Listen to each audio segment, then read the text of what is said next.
Salut à tous. Aujourd'hui, on va répondre à une question que l'on s'est tous posée déjà. Pourquoi mon débit d'internet ne correspond jamais à ce que mon fournisseur d'accès m'annonce? Et surtout, c'est quoi la différence entre ADSL, fibre, 4G, 5G et même satellite? Restez jusqu'à la fin de cette vidéo, car je vais aussi vous donner des astuces pour optimiser votre connexion. Quand on parle de débit d'internet, il y a deux valeurs importantes. Le débit descendant, download, et le débit montant, download. Le premier, c'est la vitesse à laquelle vous recevez vos données. Le streaming, le téléchargement, la navigation. Le second, c'est la vitesse à laquelle vous envoyez les données. Votre fichier, live streaming, jeu en ligne. Mais attention, la vitesse annoncée par votre fournisseur d'accès est souvent théorique. En réalité, plusieurs facteurs influent dans votre connexion. La première, non. Pourquoi le débit annoncé par mon fournisseur ne correspond jamais à la vitesse? Je viens de vous expliquer. Différence entre ADSL, fibre, 4G, 5G et satellite. Lesquels choisir? Je vais vous expliquer. La 4G, 4G et 5G, comme vous voyez, c'est vos téléphones portables. La 5G, le débit est plus fort. Après, comprendre les bases, c'est que la 4G se base sur les ondes hertziennes. S'il y a des infrastructures qui dérangent, ça peut réduire le débit, comme pour la 5G. Vu que c'est des ondes radio. Un Wi-Fi, c'est un Wi-Fi. C'est pas un Wi-Fi, c'est à peu près similaire. D'accord? C'est des ondes radio. L'ADSL, c'est l'ancêtre, qui est toujours d'actualité, hein, en fibre. Ou qui est l'ADSL, comme on peut dire. Je pourrais vous expliquer ça. C'est que l'ADSL elle-même c'était dans l'ancien système où on pouvait monter jusqu'à 20 ou 100 gigabits. Même pas 20. Jusqu'à 20 mégabits. On pouvait monter à 20, 30, 60 mégabits par seconde. Je parlais en termes techniques, hein. C'est la capacité de débit. Même si on vous annonçait, par exemple, que vous aviez 20 mégabits de débit en ADSL, en réalité, vous étiez toujours sur 16 mégabits. 16, 17, jamais à 20. Pourquoi? Parce qu'il y a la fluctuation, la distance que vous avez entre vous et votre fournisseur d'accès, donc la centrale auquel on vous donne l'accès, hein. Plus vous êtes éloigné, moins le débit il sera arrivé. Hein, c'est comme si vous prenez un tuyau d'arrosage et plus le tuyau est loin de la source, du robinet, moins le débit sera fort. Il faut augmenter le volume pour que vous ayez un peu plus de débit d'eau qui sort. Le DSL, c'était ça. La fibre aussi et tout le reste. La fibre, là, c'est de la lumière. Donc, ça va plus rapidement. C'est la vitesse de la lumière. Hein. Si vous rappelez, c'est 300 000 km par seconde qu'elle parcourt. C'est un peu plus rapide que la lumière. Que la DSL elle-même. Et la DSL, c'était en fibre cuivre. Donc le débit, automatiquement, était limité par rapport à sa puissance physique et, bien sûr, par rapport à la distance que vous parcourez. La fibre, c'est pareil, sauf que le débit est plus fort. C'est la lumière, ça va un peu plus rapide. Donc, comment rester jusqu'à ça, que je vous donne d'autres astuces, bien sûr. Hein? Donc, je vous expliquais les bases de débit. La 4G, on va voir dans quelques instants la différence entre les deux, les bases, et c'est ça la différence entre la DSL. Donc les bases des débits, et comme je dis, c'est l'endroit où vous êtes placé, vous êtes situé. Par exemple, si on prend la Wi-Fi 4G, si vous êtes dans si on prend ne serait-ce que la Wi-Fi de chez vous, vous vous connectez, quand vous êtes connecté en Wi-Fi, vous avez des murs porteurs que vous êtes éloignés de la box, vous avez une perte de débit. La qualité est là. Et il ne faut pas oublier, c'est que vous n'êtes pas tout seul à vous connecter dessus. Chez vous, vous êtes peut-être plusieurs à vous connecter dessus. Donc, ça réduit le débit. La portée. Parce que vous êtes éloigné, parce qu'il y a des murs porteurs. Comme je vous dis, c'est des ondes radio. La DSL, c'est l'ancêtre, c'est de la fibre cuivre qui joue à sa fin, hein, depuis quelques temps, depuis quelques années, qui est vieux, donc c'est pour ça que ça est en train de changer pour basculer sur la fibre. Pour un débit plus fort et une distance plus longue. C'est pour ça. Et donc, me donne pourquoi la vitesse est différente. Parce que vous envoyez les informations, c'est plus long que quand vous les recevez. La différence, c'est que, bon, je pourrais vous expliquer ça, c'est vrai, on va rentrer dans les termes techniques. On va passer sur la page suivante, ce sera plus parlant. Pourquoi ton débit varie d'une heure selon l'heure, la distance, c'est pareil, c'est pas... Download, c'est ce que je vais vous expliquer, c'est le streaming. C'est le temps de téléchargement qui va plus vite que quand vous envoyez. D'accord? La vitesse où vous recevez vous verrez, ne serait-ce qu'une vidéo, pour que ce soit rapide pour que vous puissiez voir la vidéo. Vous, ce que vous envoyez, vous pouvez le voir quand vous regardez avec le gestionnaire de tâches et vous regardez dans l'onglet qui a Internet, Internet, de votre carte réseau plutôt, ou carte Wi-Fi, et vous verrez la différence des débits qui y a entre les deux. Ça, pourquoi ton débit varie selon l'heure ou la distance? Bon, je veux dire, la distance d'abord, c'est par rapport au reporter, par rapport à votre distance que vous êtes. Ah, bien sûr, par rapport aussi à la qualité des câbles que vous utilisez si vous branchez au câble Ethernet. Si la qualité du câble est défectueuse ou si le câblage est pas... Il y a des petits détails comme ça, vous aurez une perte de débit. Si par exemple vous branchez un câble d'1,50 m, si vous prenez des câbles même de bonne qualité, vous prenez un câble d'1,50 m de bonne qualité et un câble de 5 mètres de bonne qualité, ben celui d'1,50 m, vous aurez un débit plus fort que celui de 5 mètres. Pourquoi? Parce que vous avez une perte automatiquement de débit. Plus la distance est longue, plus vous avez une perte de débit. C'est ce que je fais en termes techniques, c'est que il envoie l'information, mais la seule chose, c'est que quand vous lancez une pierre, plus vous lancez la pierre fort, plus elle va loin. Si vous lancez la pierre un petit coup, vous verrez qu'elle fait une petite distance, si on prend l'exemple d'une pierre. Si vous lancez une pierre doucement dans une flaque d'eau, si vous vous rappelez, quand vous lancez les pierres dans une flaque d'eau, vous avez des ondulations en arc de cercle, et plus la pierre est grosse, plus les ondulations sont fortes. Donc ça veut dire plus vous devenez de force, plus vous avez des ondulations fortes et qui vont plus loin. Et loin. Et si vous faites une petite pierre et vous lancez, vous verrez, il y a des petites ondulations qui vont très vite se dissiper. Très vite se dissiper. Et c'est ça qui fait... Donc là, je vous parle en prenant une comparaison avec l'ondulation des ondes que vous avez quand vous lancez une pierre dans une flaque d'eau, dans une mare ou dans un lac, et vous voyez la différence.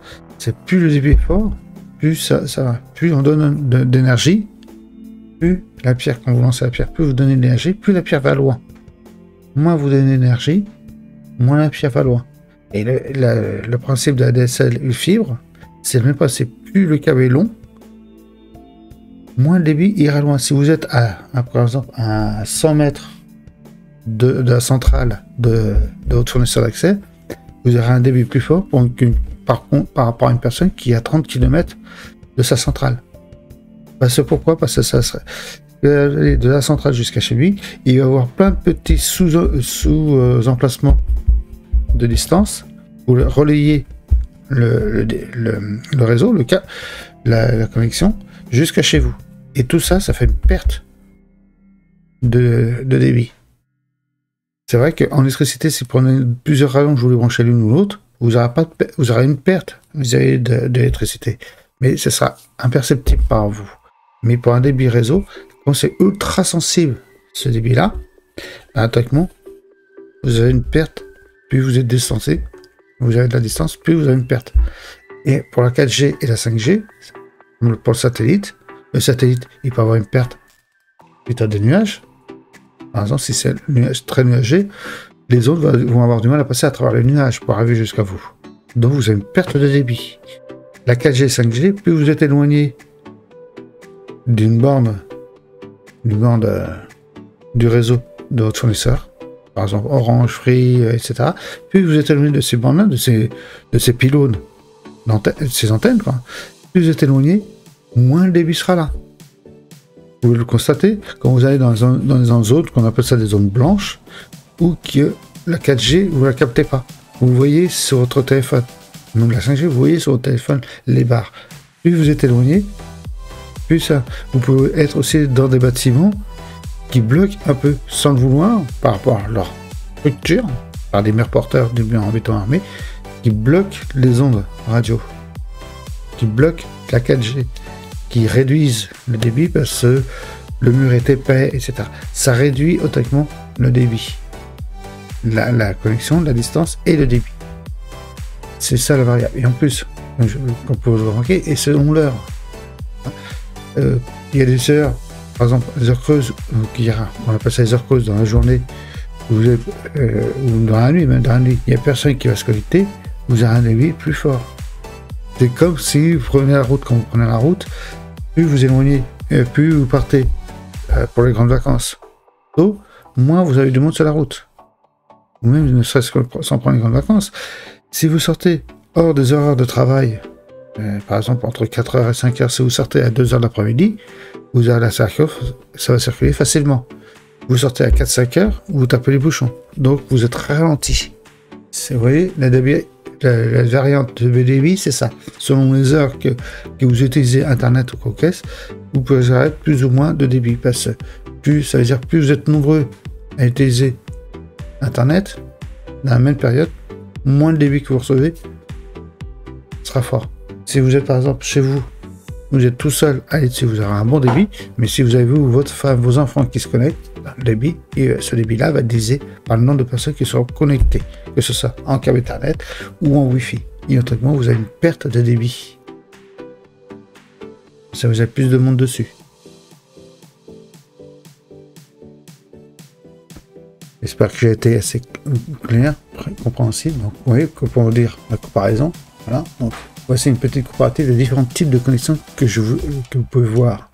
Vous pouvez le voir, hein, les fibres optiques offrent des meilleures performances, tandis que le satellite offre une latence élevée. Par exemple, si on prend la DSL, qui est asymétrique digital Swissbilt Line, que l'on traduit par la ligne asymétrique d'abonnés numériques, DSL, comme vous pouvez voir, le débit descendant est de 20 mégabits par seconde, le débit montant de 0,5 à 1 mégabit par seconde. Et la distance latente, la rapidité de répondre, l'attente est de 40 à 60 microsecondes. Vous voyez, c'est assez rapide, mais pas assez rapide quand on regarde la fibre. D'accord. Le VDSL, c'est Very High Speed, donc Digital Subscriber Line, signifiant la ligne de transmission numérique à très haute vitesse. C'est un mélange de satellite et de fibre. Pour vous expliquer, par exemple, je sais que il y a par exemple SFR qui a repris un peu les abonnés de par exemple chez Numéricable, pour ceux qui ont connu ce fournisseur de Numéricable, qui était en fibre coaxiale. Chez lui, chez eux, dans leur centrale, c'était en fibre. Et ça venait jusqu'en bas de vos bâtiments. Et de votre bâtiment jusqu'à chez vous, c'était en fibre. Et si vous regardez votre contrat, il y avait marqué VDSL. C'est l'ADSL, mais mélangé, mais bridé, entre guillemets, par le cuivre, le câble en cuivre qui était là. Parce que c'était un mélange de votre cuivre ou de câble coaxial avec de la fibre. Il y avait une partie, la grosse partie était en câble coaxial ou en cuivre, et le reste, chez l'abonné, était en fibre. Et automatiquement, vous avez une perte de débit. Et c'est pour ça que, comme vous pouvez le voir dans le tableau, la VDSL, le débit était de 15 à 100 mégabits par seconde, en descendant dans le download, et en montant en download de 300 à... non, de 1 à 50 mégabits par seconde. Et le temps de répondre était un peu plus rapide, donc 20 à 40 microsecondes, un peu plus rapide, parce que la fibre recevait l'information du câble coaxial, par exemple, les données qu'il sait, et dès que ça arrivait dans la fibre, il y a une sorte de boost pour accélérer, parce que c'était en fibre, la suite. Donc vous avez une sorte de boost, sauf qu'entre ces deux trucs, entre la bascule des deux, il y a un convertisseur qui se fait pour que ça bascule en fibre. Parce que la fibre, comme je vous dis, c'est de la lumière. Que VDSL et ADSL, c'est des ondes électriques. Donc il faut convertir tout ça. Entre autres. Et donc, si on regarde bien la fibre, donc vous avez fait la FTTH, donc fibre to dense home, ou fibre optique jusqu'à domicile. Et vous avez aussi la fibre Fiber to Tubing donc fibre jusqu'au bâtiment. Donc la FTTH, c'est ce que vous avez chez vous, sauf si vous êtes du fibre du fournisseur jusqu'à chez vous. Là, c'est génial. D'accord. Et comme vous pouvez voir, vous voyez le débit de ne serait-ce que chez vous, c'est de 300 à 8000 mégabits par seconde en descendant dans le download et de 300 à 1000 mégabits en montée. Et c'est asynchrone. Quand c'est synchrone, vous avez le même débit montant et descendant de chaque côté. Et bien sûr qu'on peut voir l'attente. L'attente, c'est le temps de réponse pour vous demander de vous connecter ou autre, de vous connecter sur un site web, c'est de 1 à 10 microsecondes. Vous voyez, c'est assez rapide. On voit la différence entre la DSL et la fibre. Et la fibre, donc celle qui est jusqu'au bâtiment, cette fibre-là, c'est de 100 1000 mégabits par seconde descendant et bien sûr de 50 à 100 mégabits par seconde. Et le temps de réponse donc de 5 à 15 microsecondes. Et il n'y a pas grand-chose entre la fibre qui va jusqu'à chez vous, jusqu'au domicile, et la fibre qui se balade jusqu'au bâtiment. D'accord. Et quand on regarde bien maintenant, si on joue sur la 5G, on voit au niveau de la 5G, donc la 5G, si on compare la 5G et la 4G, vous voyez, il y a la 4G, c'est 10 à 15 mégabits par seconde en download, et de 5 à 50 mégasecondes en montée de débit.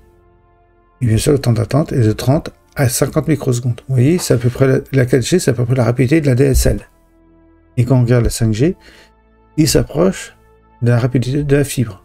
Vous pouvez voir, la descendance, c'est 100 à 2000 mégabits par seconde en descendant, donc download, et de 50 à 200 mégabits par seconde en montée, donc onload.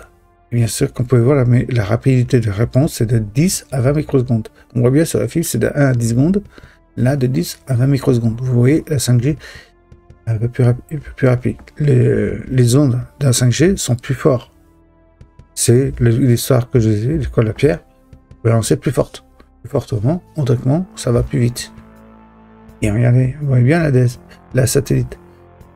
Et ça rejoint le VDSL quand on regarde bien la satellite. Si on compare la satellite, vous regardez le temps de descente dans le node, c'est de 5 à 100 mégabits par seconde, comme le VDSL, comme on peut le constater, à peu près, quelque chose près, et le débit montant de 1 à 10 mégabits par seconde, le satellite. Et en plus, il faut pouvoir passer le satellite. Quand on parle de satellite, c'est que ça va de chez vous, vous envoyez une information, ça passe par une antenne satellite qui va envoyer l'information au satellite, qui est le satellite va le relier qui est relié à une borne, un bâtiment de votre fournisseur d'accès. Et bien sûr, il y a et comme vous regardez, la Terre n'est pas plate, donc elle est ronde. Si le satellite n'est pas vraiment au-dessus de vous, si la météo ne vous permet pas d'avoir une bonne connexion de satellite, bah vous risquez d'avoir des pertes de connexion. Et c'est pour ça que, quand vous pouvez voir sur la temps d'attente, c'est entre 600 à 900 microsecondes. C'est long, c'est trop long pour recevoir. Mais c'est vrai qu'il y a certains qui utilisent le système satellite parce qu'ils sont dans une zone blanche où que la fibre ne passe pas, la DSL ne passe pas, la 4G, 5G ne passe pas. Donc les seules solutions pour pouvoir avoir au moins un semblant de connexion Internet, c'est avec le satellite. Et malheureusement, ils ont souvent des pertes de connexion, assez souvent, par rapport à ça. Bon, ça est en train de se résorber tout doucement, mais ça met beaucoup de temps. Il faut que les fournisseurs puissent investir dedans, que l'État puisse investir, etc. Pour pouvoir améliorer ça. Donc, vous voyez la comparaison des chiffres. Vous mettrez ça, si vous voulez, dans mes commentaires, et voire même sur mon site web, justement, ce tableau-là qui vous permettra de pouvoir pallier. Mais c'est des débits théoriques, c'est des informations théoriques. Comme vous pouvez voir, quand on regarde la fibre, c'est entre 300 à 8000 mégabits par seconde. Vous avez rarement 8000 mégabits par seconde en download. Voilà, il faut vraiment être très près de votre fournisseur. Et que l'infrastructure, donc les câblages, soit vraiment de fibre à fibre. Ça fait qu'il y a un grand câble de fibre qui va du fournisseur à chez vous.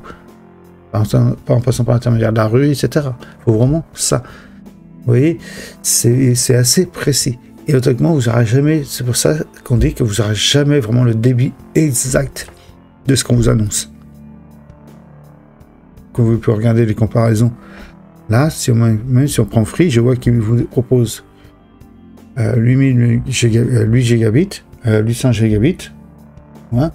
Il faut pouvoir y accéder, il faut pouvoir le faire. Mais à condition que vous soyez éligible, donc que ça c'est prêt, que vous êtes dans une zone où que la fibre est super bien développée. Quand une zone, c'est un quartier, une ville qui s'est super bien développée, mais vraiment en fibre, de A à Z.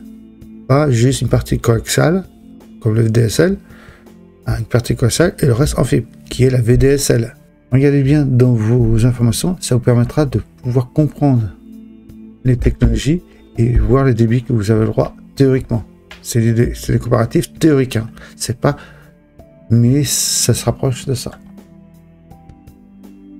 Donc, vous avez bonne question, mais vous posez quand même la question, pourquoi ça rame? Voici quelques explications. Donc, je vous expliquais déjà, je vous ai commencé à expliquer l'information, c'est pourquoi ton débit, par exemple, réel est plus faible. Donc, vous avez par exemple la distance, voilà, il y a la distance de votre box, plus vous êtes loin du signal est faible, surtout en Wi-Fi, hein, plus le débit doit descendre, comme je vous expliquais tout à l'heure. Donc ça peut être un matériel ancien. La qualité du matériel, un vieux routeur par exemple, qui est bridé, peut brider votre connexion. La distance, vous avez ça. Si votre PC, c'est un vieux PC qui tourne par exemple sur Windows 7, bon, il y en a encore, mais c'est très peu, hein, il suffit que ça, vous avez un débit trop faible. Vous pouvez avoir une carte réseau qui fait que 10 mégabits par seconde, maximum, qui débite, et vous êtes branché sur votre box qui vous dégage 8 gigabits par seconde, bah, vous avez, on appelle ça, nous, en termes informatiques, un goulet d'étranglement. C'est comme si on prenait un exemple des gens qui passent, il y a 100 voitures qui veulent passer dans une rue ou qui peuvent recevoir que 10 voitures à la fois. Autrement, bah, les 100 voitures ne pourront pas passer tous en même temps, donc ça va être quasiment à la queue leu, et bah, autrement, vous avez une perte de débit, donc moins de voitures qui passent. Et ça créera des bouchons derrière, à l'entrée de cette rue. Donc vous avez quitté, vous avez du matériel, vous avez aussi le nombre d'appareils qui est connecté, puis il y a l'appareil sur la bande passante, comment on appelle ça, partagé, parce que, je viens vous dire un jeu, quand on vous parle de débit mutualisé, ça veut dire que le débit qui est marqué, par exemple, si le débit est marqué 8 gigabits par seconde, mutualisé, c'est que 8 gigabits, par exemple, dans votre bâtiment, il y a 8 gigabits qui arrivent dessus, vous avez 10 clients à être branchés dessus, ou on va dire 8 clients à brancher dessus, on va prendre 8 sur 8 gigabits, et bien comme c'est partagé, les 8 gigabits sont partagés avec les 8 clients. Ça veut dire que chaque client aura 1 gigabit, mais il n'aura pas 8. Vous voyez, s'il y a 3 clients qui sont branchés, c'est 8 divisé par 3. Vous voyez, c'est ça la différence de la bande passante de ce côté-là. Nombre d'appareils connectés. Et ça peut être interférence Wi-Fi. Si c'est en Wi-Fi, vous avez avec des murs porteurs et puis vous êtes éloigné de votre fournisseur, c'est pareil. Hop, comme je dis, vous connaissez comment du fournisseur d'accès. Donc, comment améliorer tout ça? Voici, donc je vais vous donner quelques astuces pour booster votre connexion. Comment on va essayer au moins d'avoir un débit un peu plus puissant. Donc, privilégiez, donc, vous avez 5 astuces, je vais vous donner 5 astuces pour booster ta connexion. Donc, la première, c'est privilégier Internet. Hein, donc, une connexion filaire est toujours plus stable qu'en Wi-Fi. Pourquoi? Parce que, comme je vous expliquais, la Wi-Fi, c'est des ondes radio. Donc, s'il y a des murs porteurs, si vous êtes éloigné de votre box, vous êtes dans le jardin, par exemple, vous êtes dans une maison, vous êtes dans le jardin, bah, le débit de votre Wi-Fi avec votre box sera plus réduit. Pourquoi? Parce que vous êtes éloigné de votre box. Votre box n'est pas dans le jardin. Elle est dans le salon, dans la salle à manger, dans le couloir. Oui, donc privilégier, c'est vrai que dans le jardin, sortir un câble réseau jusqu'à votre PC portable, c'est pas génial. Mais votre téléphone, c'est pareil, le téléphone il va jouer entre la Wi-Fi de votre box et la 4G ou 5G de votre fournisseur. Donc, privilégiez par rapport à votre PC, chez vous, vous avez des PC portables ou fixes, plus des câbles filaires, des câbles Ethernet. Je sais, c'est une contrainte. Un câble qui traîne comme une rallonge vous permettra d'avoir peut-être un débit un peu plus fort. D'avoir en plus que ça soit plus stable, qu'il n'y a pas de perte de connexion. Ou quasiment imperceptible. Vous pouvez utiliser un répéteur de Wi-Fi. Ça peut être très utile. Par exemple, vous êtes au rez-de-chaussée, votre box est au rez-de-chaussée, vous êtes au deuxième étage de votre appartement, de votre maison plutôt, au deuxième étage ou au premier étage, ben vous mettez un répéteur, ça permettra de répéter à une distance assez équivalente entre vous et la box. Ça peut être à peu près au milieu ou autre, selon comment ça peut être. Après, on rentre dans les critères précis, parce que chaque bâtiment, chaque appartement, pas appartement, maison est différente, la façon qui sera implantée, mais ça vous permettra d'un répéteur Wi-Fi qui va reprendre les informations qu'il reçoit de la box, qui pourra vous les transmettre, et vice-versa. Ça permettra de voir toujours le même débit, voire à augmenter le débit de connexion. À voir. À se rendre plus stable. Ça permettra le répéteur d'étendre la couverture de votre réseau et de changer le canal Wi-Fi aussi. Si vous êtes saturé. On dit canal Wi-Fi, c'est vrai que je rentre dans les termes techniques, dans la Wi-Fi, vous avez des canaux de 0 à 9, si c'est bien sûr, ou non, 11, je mets 15, ça peut monter jusqu'à 15 canaux. Et c'est comme l'histoire de la voiture, c'est tout le monde prend le même chemin, c'est un itinéraire. Le canal, c'est le canal 1, c'est la rue de droite, le canal 2, c'est la rue de gauche, etc. etc. Bah, si tout le monde prend le même canal, le même chemin, la même autoroute, il y aura plus de monde que si vous prenez une route parallèle ou perpendiculaire, perpendiculaire, pas parallèle, mais ouais, perpendiculaire à l'autre, parallèle, ouais. Si vous prenez une route parallèle, vous aurez peut-être plus de débit, plus de facilité à rouler. Il y aura moins de monde sur cette route-là. Regardez, pour les départs de vacances, tout le monde prend l'autoroute. Il suffit que vous preniez une nationale qui sera peut-être plus longue pour vous, mais vous n'aurez pas les bouchons, voire moins. Bah, là, c'est la même chose. Et ça, pour changer le canal à Wi-Fi, il faut aller sur votre box pour changer le canal. Mais il faut savoir, là, on rentre dans l'étape technique. Si vous voulez que je vous fasse une vidéo, comment faire pour changer le canal et choisir, pour savoir quel est le plus intéressant dans les canaux pour que vous puissiez avoir un débit plus fort, dites-le moi dans les commentaires, je me ferai un plaisir pour ça de développer cette explication-là. Vous avez aussi une prise de précision là-dessus. Vous allez aussi mettre à jour votre routeur pour des performances plus optimales, parce que votre routeur, il est peut-être ancien. Bon, les routeurs des fournisseurs d'accès, plus souvent, ils sont mis à jour automatiquement. C'est le fournisseur d'accès, il sait que vous avez une box Intel, il vous enverra automatiquement, et plus souvent, c'est la nuit.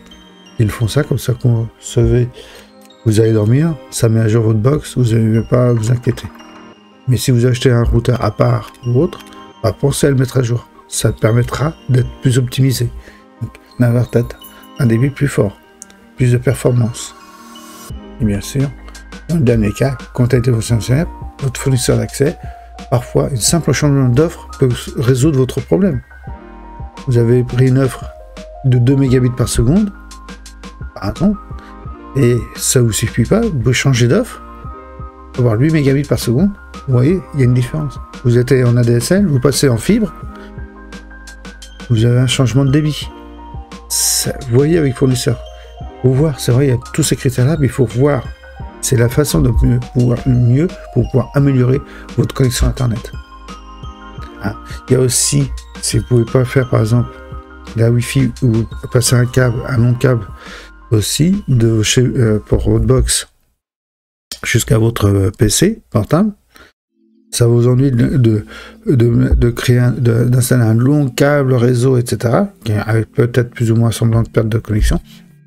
Vous avez aussi le CPL, c'est le courant porteur en ligne. Le CPL, c'est 2 boîtiers, minimum 2 boîtiers. Il y en a un que vous branchez à votre box, surtout ne pas le brancher sur une prise multiple. Ce boîtier-là, il ne faut pas les brancher sur une prise multiple, parce que automatiquement, ça risque de ne pas marcher et vous avez automatiquement une perte de débit, voire rien du tout. Vous le branchez par exemple sur une prise électrique, proche de votre box, vous reliez votre box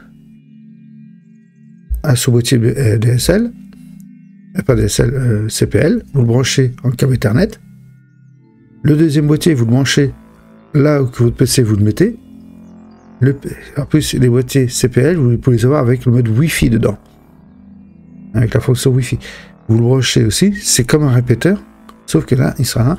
Et tout l'électricité transportera automatiquement les données qui viennent d'Internet, etc., par le terminal de votre câblage électrique et pour votre package électrique. Donc, ça passera pas par le compteur ça va bloquer, mais ça permettra d'avoir au moins un débit assez plus ou moins important. Ça peut monter, j'ai vu certains, 300, 600 mégabits par seconde en CPL. Donc c'est quand même assez intéressant. Et plus vous en mettez, plus ça permet d'étendre votre connexion sur chez vous. Sauf qu'il faut bien vous dire une chose, c'est que vous risquez automatiquement d'avoir une perte de débit. Plus vous en avez, plus vous risquez d'avoir une perte. Mais ça peut être une solution pour avoir un débit constant. Parce que ça passera par l'électricité. Il transportera vos données d'Internet. Donc voilà. Maintenant, vous savez pourquoi votre connexion peut varier et comment l'optimiser. Dites-moi aussi dans les commentaires quelles sont vos connexions actuelles et si vous avez des problèmes de vitesse. Partagez aussi votre expérience dans les commentaires. Partage ton expérience dans les commentaires. Et pensez aussi à liker, à vous abonner pour plus de conseils techniques. À très vite. Et bien sûr, pensez aussi à vous abonner et activer la cloche pour ne rien manquer. Merci, au revoir.